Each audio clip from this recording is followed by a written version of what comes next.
Assalamualaikum warahmatullahi wabarakatuh. Perkenalkan, saya Pepi Saltia sebagai perwakilan dari kelompok satu. Sebelumnya mohon maaf karena tidak bisa menyampaikan materi ini dengan seluruh anggota kelompok karena tadi sudah dicoba berulang untuk mencoba melakukan Zoom untuk mempresentasikan ini, namun selalu ada kendala sehingga videonya tidak bisa di-download.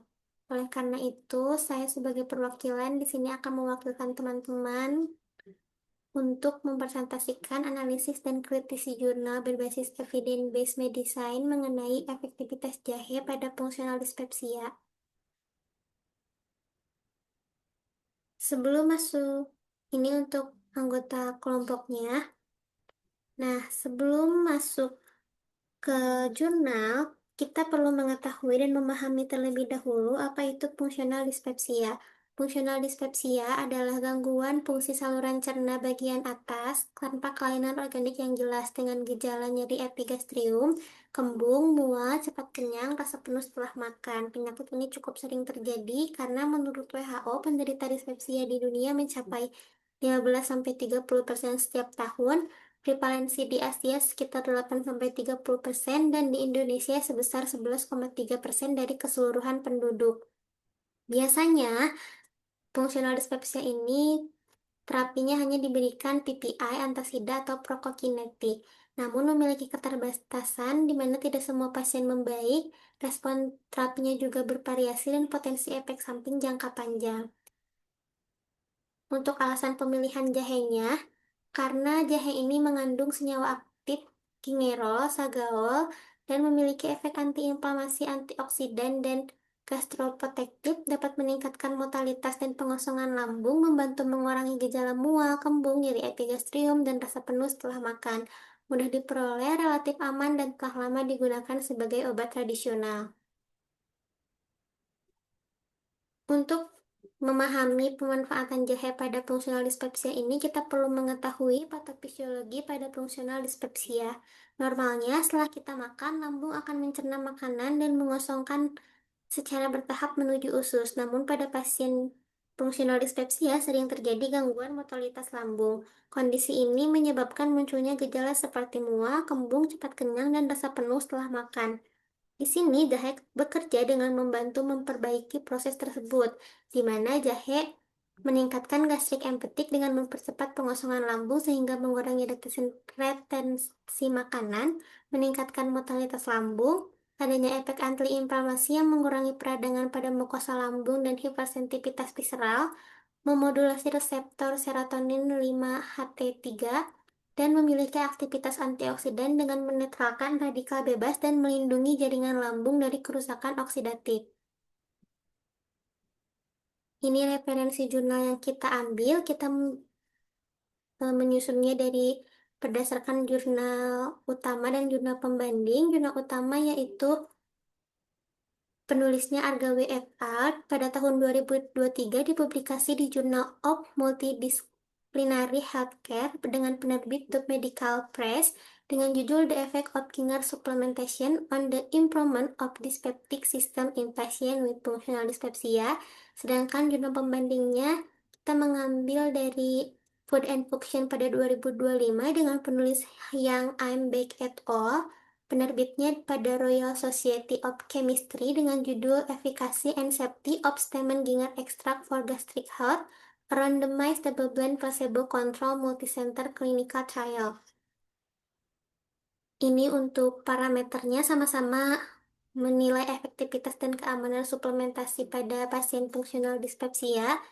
Namun yang membedakan itu dari metode penelitian, jumlah sampel, intervensi, durasi terapi, dan kelompok kontrol.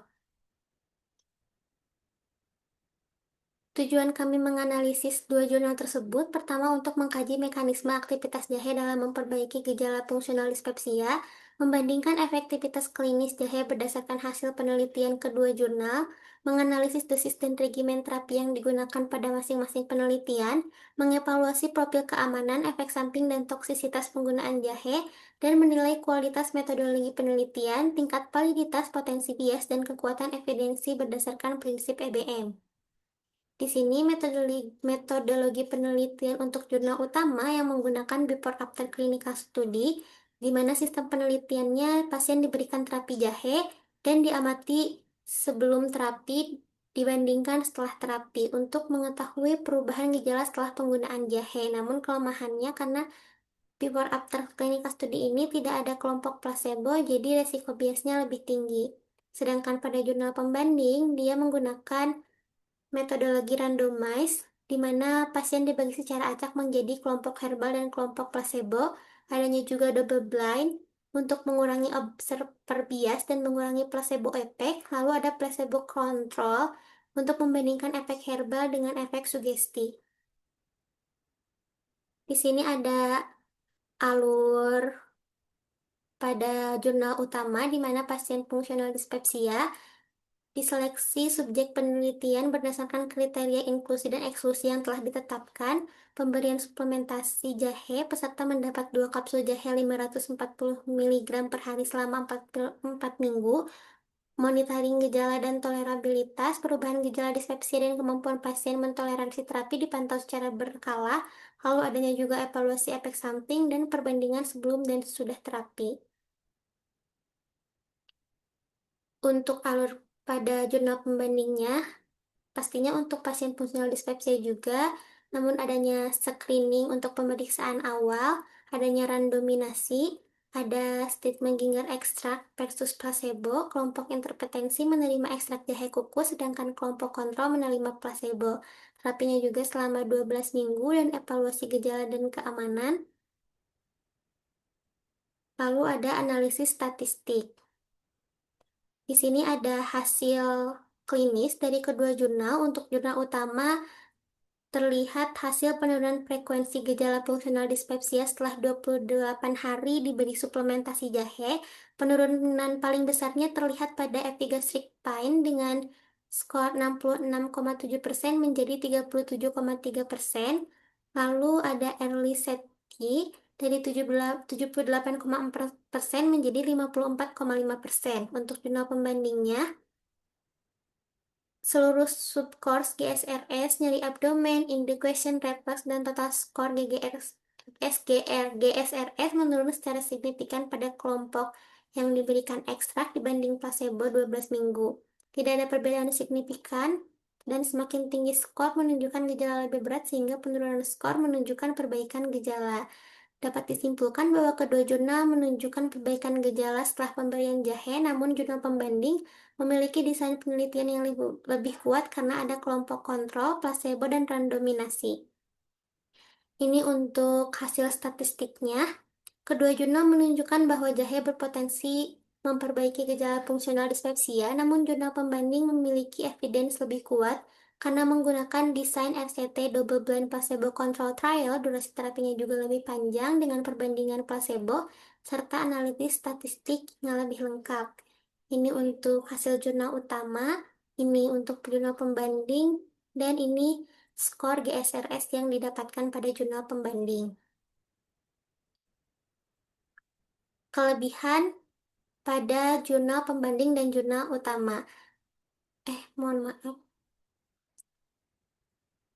Analisis keamanan, efek samping, dan analisis dosis. Dosis harian yang digunakan pada jurnal pembanding sebesar 480 mg per hari ekstrak GGE03, sedangkan jurnal utama dosisnya 1080 mg per hari 2 kali 540 mg bubuk. Efek samping untuk jurnal pembanding aman, ditoleransi dengan baik tanpa laporan efek samping spesifik yang merugikan. Jurnal utama efek sampingnya ringan, sembelit, diare, sakit kepala, mual, demam, tidak signifikan versus placebo. Keamanan organnya juga aman. Kualifikasi safety-nya untuk jurnal pembanding termasuk kualifikasi GRAS atau Generally Recognized Accept, sedangkan jurnal utama sesuai Good Manufacturing Practice. Nah, untuk waktu pemberian jahe, kapan sih dikonsumsinya? Sebaiknya itu 30 menit sebelum makan atau saat mulai muncul gejala setelah makan. Mengapa sebelum makan? Karena jahe ini bisa merangsang motilitas lambung, mempercepat gastric emptying, membantu proses pencernaan makanan, dan mengurangi rasa penuh setelah makan. Dan mengapa tidak saat perut kosong berlebihan? Karena ini biasanya untuk orang yang sensitif dapat menyebabkan rasa panas lambung pada sebagian orang dan dapat meningkatkan ketidaknyamanan lambung pada dosis tinggi. Di sini ada kelebihan jurnal pembanding dan jurnal utama. Jurnal pembanding menggunakan ekstrak terstandarisasi 1,15 mg per. Lalu desainnya juga multicenter, RCT double blind yang sangat kuat dengan parameter luas selama 12 minggu. Jurnal utama juga kelebihannya menggunakan suplemen komersial yang mudah diakses publik. Spesifitas gejalanya juga mendalam pada 5 gejala klinis utama kriteria ini dan efisien menunjukkan efikasi signifikan dalam waktu yang relatif singkat selama 4 minggu. Ini kelemahan penelitian. Jurnal utama jelas tidak ada kelompok kontrol placebo sehingga sulit memastikan efek murni dari jahe. Jumlah sampelnya juga kecil, hanya 51 pasien dan desain penelitian before after potensi bias masih cukup tinggi. Durasi penelitiannya singkat, belum menggambarkan efek jangka panjang. Untuk jurnal pembanding, kelemahannya walaupun durasinya lebih lama selama 12 minggu, namun masih terbatas untuk melihat efek jangka panjang. Subjeknya juga hanya ringan dan sedang, belum mewakili semua kondisi pasien, dan beberapa biomarker tidak menunjukkan perubahan signifikan. Efektivitas juga bisa dipengaruhi oleh faktor lain, bukan hanya jahe, itu biasanya dipengaruhi oleh pola makan, gaya hidup, dan lain-lain. Ini untuk kelemahan penggunaan jahe, di mana jahe belum menjadi terapi standar karena jumlah evidence masih lebih sedikit dibandingkan terapi standar seperti PPI, antasida, dan prokinetik. Solusinya harus melakukan lebih banyak penelitian klinis berkualitas tinggi dan menyusun systematic review. Lalu bukti klinisnya masih terbatas. Solusinya melakukan penelitian multisenter dengan jumlah sampel yang lebih besar, memperpanjang periode observasi. Lalu belum ada standarisasi dosis karena setiap penelitian yang kami baca bentuk dan dosis jahenya berbeda-beda. Solusinya mungkin perlu dilakukan penelitian dose respon, menentukan dosis minimal efektif dan dosis maksimal yang aman. Lalu ada respon terapi yang berbeda pada setiap pasien. Ini untuk solusinya. Ada juga potensi efek samping, meskipun relatif aman, tetapi juga ada efek samping ringan. Lalu ada potensi interaksi obat, karena jahe ini memiliki efek antiplatelet ringan sehingga berpotensi meningkatkan resiko pendarahan apabila digunakan dengan warfarin, aspirin, clopidogrel, dan antikoagulan. Solusinya melakukan screening penggunaan obat sebelum merekomendasi jahe, lalu berkonsultasi dan melakukan pemantauan yang lebih ketat pada pasien. Lalu ada tidak mengatasi semua penyebab fungsional dispepsia karena jahe ini meningkatkan motalitas lambung. Namun fungsional dispepsia memiliki penyebab yang beragam sehingga tidak semua kasus dapat ditangani hanya dengan jahe. Yang terakhir, jahe ini belum dibandingkan secara luas dengan terapi standar. Jadi solusinya peneliti harus membandingkan jahe secara langsung dengan PPI, antasida, atau prokinetik dan menilai apakah efektivitas jahe setara atau dapat digunakan sebagai terapi tambahan saja. Jadi dari keseluruhan materi tadi atau analisis tadi dapat disimpulkan bahwa ternyata jahe ini memang berpotensi efektif dalam mengurangi gejala fungsional dispepsia. Kedua studi juga menunjukkan adanya perbaikan yang signifikan pada gejala pencernaan setelah mengonsumsi jahe. Lalu studi desain RCT double blind placebo control memberikan bukti yang lebih kuat dibandingkan studi before after tanpa kontrol. Jadi secara umum jahe emang cukup aman digunakan dan tidak menimbulkan efek samping serius. Namun masih diperlukan penelitian lebih lanjut dengan sampel lebih besar, durasi lebih panjang, serta evaluasi biomarker yang lebih mendalam.